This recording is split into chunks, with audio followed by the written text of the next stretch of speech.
Ce sont des images saisissantes qui ne laissent personne indifférent tellement elles suscitent la désolation.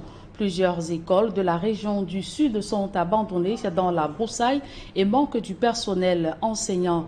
Les quelques volontaires qui jouent le rôle d'encadreurs ne sont ni formés ni pris en charge par l'État. D'autres précisions avec Josepha Benabena. Cette école dédiée au peuple autochtone pygmée est située à Adjab, dans la région du Sud Cameroun. Les hautes herbes ont eu raison d'elle et tous les enfants ont regagné les campements. Nous n'avons pas de véritable enseignant ici. L'ancien maître était un ivrogne et finalement, il est parti.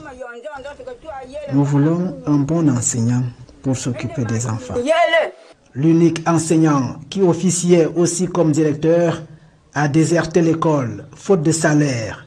La mairie de Niéti, qui s'occupait de ce qui tenait lieu de salaire, dit ne plus être à mesure de le faire. De même qu'il n'existe aucune politique gouvernementale claire pour encourager ces peuples autochtones pygmées d'aller à l'école, la plupart des encadreurs, lorsqu'ils existent, ne sont ni formés ni pris en charge par l'État. C'était le frère religieux, il s'appelait Antoine. Bon, la formation, la première fois, j'étais parti passer 1 an. Donc à partir de septembre jusqu'en juin, là-bas chez eux, chez lui en RAC. Il habitait à Bomban. Le FONDAF, l'ONG qui est responsable de rémunération. J'ai fait l'école jusqu'en classe de 3e, j'ai mon brevet. Je ne suis pas enseigné, j'ai dit si vous voulez, si vous permettez, je suis capable, je suis à la hauteur. Ils ont pris un crayon, des cahiers, des bics, et beaucoup de choses, le matériel, ils m'ont remis. Quand je travaillais là-bas, c'est la mairie qui me soldait. Cette situation indigne les défenseurs des droits de l'homme, d'autant plus que le Cameroun a ratifié un certain nombre de conventions à ce sujet. C'est comme un choc de savoir que il y a une communauté qui est doublement pénalisée parce que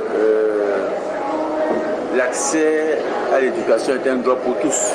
Ce droit est consacré par au moins 2 instruments. C'est la Charte internationale de la respect aux droits des enfants qui prescrit aux États de mettre en place des politiques publiques qui prévoient la gratuité de l'éducation pour les enfants de 0 à 18 ans. Il y a la Charte africaine des droits des enfants également qui reprend pratiquement cette prescription.